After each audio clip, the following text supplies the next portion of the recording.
Hola amigos. Espero que estén bien. En esta oportunidad, veremos algunos hitos importantes de la historia de Bolivia. Hablaremos del auge de la goma y la construcción de las primeras ferrovías. Para ello tenemos como invitado al profesor Ramos. Bienvenido, profesor. Gracias Carlos. Bolivia tuvo muchos momentos de auge económico en su historia. Uno de ellos es el de la goma. Como bien lo decías. Profesor, antes de hablar de la importancia económica de dicho recurso, me gustaría que nos aclare sobre la goma. ¿Cómo no, Carlos? ¿Qué es la goma? ¿Y cuál es el proceso para obtenerlo? La goma, siringa o caucho, Hevea brasiliensis, los originarios peruanos la conocían como caucho impermeable. El caucho es el jugo, o látex que exuda este árbol, cuando se realizan cortes en su corteza. Aclaremos el proceso. Primero, se extrae el látex de la siringa, que es el árbol. Segundo, mediante procesos físico-químicos se la convierte en caucho. Y por último, mediante la vulcanización se obtiene la goma. Otra cosa, profesor. ¿Qué es la vulcanización?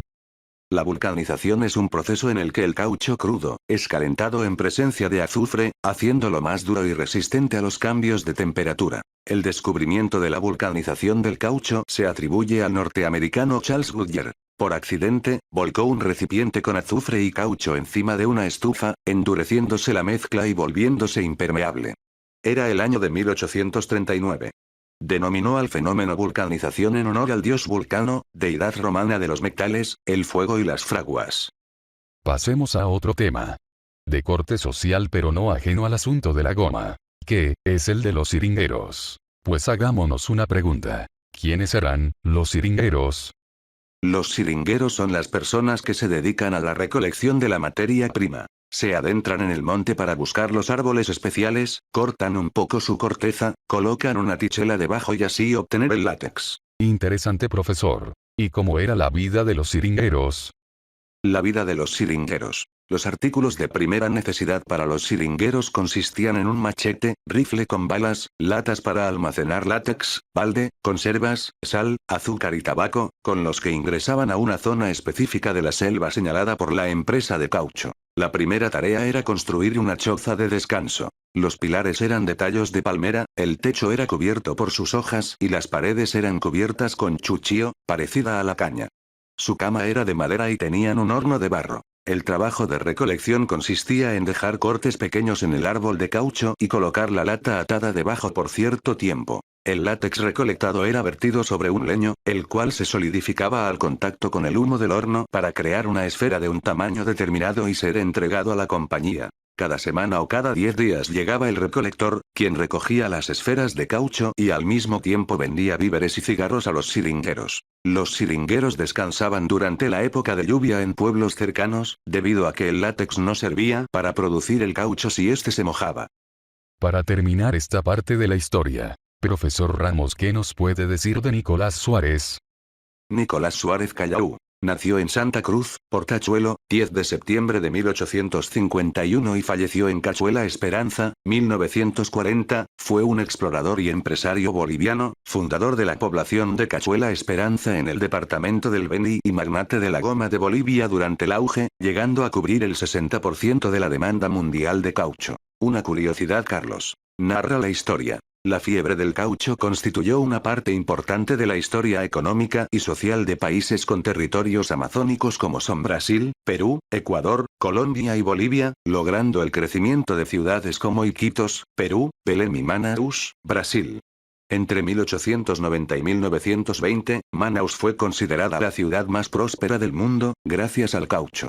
Se dice que en Manaus los magnates del caucho prendían sus habanos con billetes de $100, la sed de sus caballos era aplacada con champaña en cubetas de plata, sus esposas enviaban a lavar la ropa sucia hasta Portugal y los banquetes se servían en mesas de mármol de Carrara.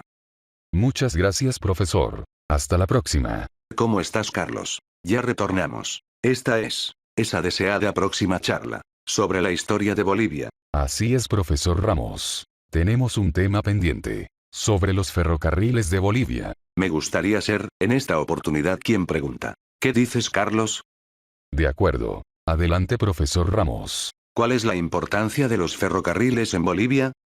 El nacimiento del ferrocarril en Bolivia estuvo marcado por la explotación de guano y salitre en los territorios del litoral boliviano, después vino el auge de la plata y el estaño que impulsaron su desarrollo. En su depresión de la minería se orientó a brindar servicio de carga y pasajeros ayudando, en gran medida en la Guerra del Chaco, pues fueron los ferrocarrileros quienes transportaron a las tropas, la munición y alimentos.